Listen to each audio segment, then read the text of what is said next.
Russian forces, meanwhile, continued their offensive again early this morning, opening fire on the southern city of Mykolaiv.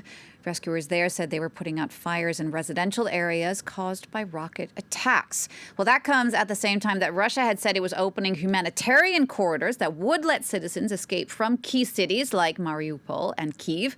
And for more on those, let's bring in France 24's Doug Herbert. Doug, Russia now says they're opening these corridors today, but this is the third time they've said they're going to do this with no success. How likely is it that Ukrainian citizens will actually be able to evacuate freely today? Well, I mean, actually, the larger question there is, what are these humanitarian corridors actually about? You're absolutely right. The two attempts to evacuate civilians, in this case from Mariupol, which was a besieged city, 200,000 southeast strategic port city, a major potential link on the road linking up Donbass with other territory already controlled by the Russians. That over the weekend failed twice.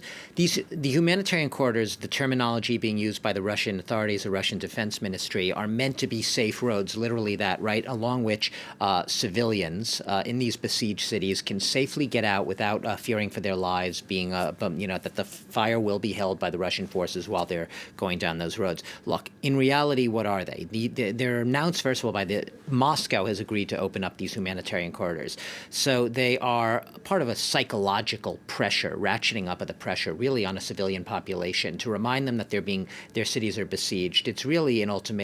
Get out now, because your city is about to be taken over. There's partly a cynical, pragmatic aspect of it. Putin wants to get those civilians out so that he can move his forces in and then blow the rest of the city to oblivion, literally pulverize it, as we've seen in a lot of other cities, with what is anything but just the pure targeting of military objects, targeting of civilians, targeting of civilian infrastructure, schools, hospitals, so forth. So get the civilians out so Putin can do the job he says he's determined to do, which is basically blow their cities to oblivion. And also, these humanitarian corridors can be sort of co-opted in a sort of Orwellian newspeak by the Russians to make it sound like, they're acting in good faith. They're the peacemakers. They're the ones trying to help civilians to get out. Everything is good. There's no war in Ukraine. We're just the peacemakers here. What are these corridors? Well, basically, there are four of them. There are six of them right now, according to the Defense Ministry. Four initially. The big ones are coming out of Kyiv, coming out of Kharkiv in the northeast, strategic town as well. All of these cities encircled or under heavy bombardment right now, and also Mariupol and Sumy, another town in the east. Two very notable things about this, going back to what I said about the cynical aspect of these humanitarian corridors.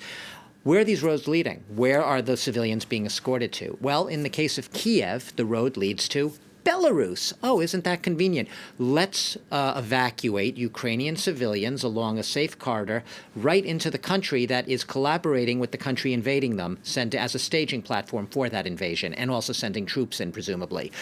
So Belarus, Kyiv to Belarus, nice option. If you don't like what's behind curtain number one, try Kharkiv.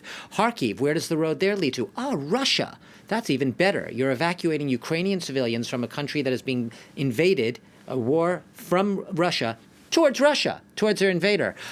Interesting. Sumy and Mariupol, some of those routes are going to lead to Ukrainian destinations, but the road along the way is going to be a hairy ride, and they get to areas mostly encircled by Russians or under Russian control.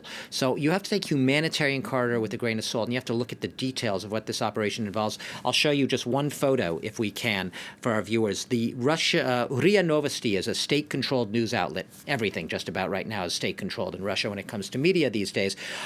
Look at that, an innocent picture there. What is that? It's showing a woman, a resident of Mariupol, one of the cities now under heavy siege by the Russian forces, willingly, according to the caption in this picture, being escorted through the humanitarian corridor out of her city, out of Mariupol, by a friendly, you could see his friendly arm on her shoulder, a friendly soldier from the Donetsk People's Republic, the self-proclaimed Donetsk People's Republic. She has her chihuahua there. Everything's fine. The friendly Russian soldiers from Donetsk are helping civilians to get out of the way of Ukrainian Nazi fire. That is the subtext in that photo.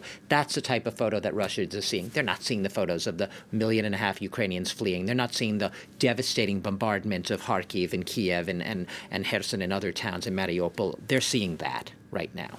Doug, all of that seems to play into what Vladimir Putin has said when he spoke to the French President Emmanuel Macron Sunday, saying he was as determined as ever to achieve his objectives. Yeah, nothing. Vladimir Putin does not budge. We talk about, I said humanitarian corridors is language that has to be taken very warily. Like, what is that language really about? What does it mean when Vladimir Putin talks about negotiations? Because objectively, Vladimir Putin, he's not negotiating. He is not coming to the table with this open mind. Let's hear the Ukrainians. What do they have to say? What are their demands? Let's have a little give and take here. He is coming with, and it's not my words, this is what he told Emmanuel Macron on the phone last night. He basically said, I am determined. I will achieve my objectives, Putin speaking, I will achieve my objectives either by negotiation or through war, except the negotiation for Vladimir Putin is more an ultimatum. It is basically an ultimatum to the Ukrainians that they surrender. They surrender their country and, by extension, their sovereignty. Once again, not my words. Vladimir Putin himself making it explicitly clear that continued Ukrainian efforts to resist the Russians coming into their country, essentially, he doesn't call it an invasion, but to resist the special peacekeeping, peaceful military operation will lead to the Ukrainians being stripped, essentially, of their statehood, of their sovereignty.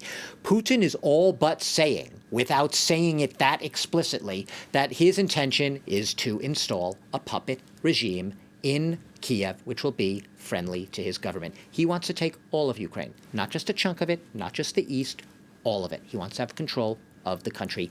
Everything is fair game for Putin, and he will not stop until he reaches his objectives. Not my words, Putin's words. Doug, thanks for that. France 24's Doug Herbert.